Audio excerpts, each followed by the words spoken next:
আসসালামু আলাইকুম এভরিওয়ান, কেমন আছেন? তো সকালটাই শুরু করলাম টেলটালা খিচুড়ি দিয়ে। বান্ধবীদেরকে সবজি পুঁই শাক দিয়ে টেলটালা খিচুড়ি রান্না করে দিয়েছিলাম, সাথে আচার দিয়ে খেয়েছে।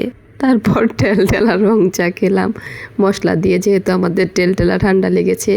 আপনারা আমার কথা শুনে বুঝতেই পারতেছেন, আর আপনারা অনেকেই জানেন আমার ঠান্ডা লেগেছিল, একদম টেলটেলা ঠান্ডা।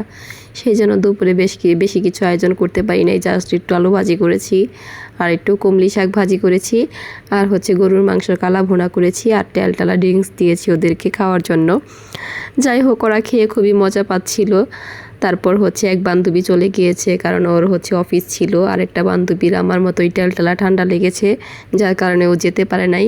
ওর খাবার খেতেই খুব কষ্ট হচ্ছিল, নাকে মুখে কাপড় দিয়ে দিয়ে খাবার খাচ্ছিল। আমার বান্ধবী খাবারের সাথে ড্রিঙ্কস খাচ্ছে, কারণ ওর ঠান্ডা লাগে নাই, তাই ও খুব আনন্দে আছে। আর আমাদের ঠান্ডা লেগেছে, তাই আমরা খুবই দুঃখ প্রকাশ করছিলাম।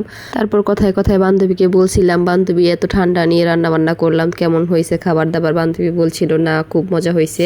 যেহেতু আমাদের শরীর খুবই খারাপ ছিল, আমরা সন্ধ্যায় অনেক লম্বা একটা ঘুম দিয়েছিলাম। ঘুম থেকে উঠে তারপর বান্ধবীকে একটু মালটা, একটু ড্রাগন আর একটু আমড়া ভর্তা করে দিয়েছিলাম, যাতে ওর ঠান্ডার মধ্যে খেতে ভালো লাগে। যেহেতু আমরা সন্ধ্যার নাস্তাটা খেতে খেতে অনেক দেরি করে ফেলেছি, সেই রাত্রে 8:30টার দিকে সন্ধ্যার নাস্তা খেয়েছি, তাই রাতে আর কিছু খেতে ইচ্ছে করলো না, জাস্ট একটু পপকর্ন ভেজে খেয়ে আমরা শুয়ে পড়েছি। আজকের ভিডিও এই পর্যন্তই ছিল। সবাই ভালো থাকবেন, আল্লাহ হাফেজ।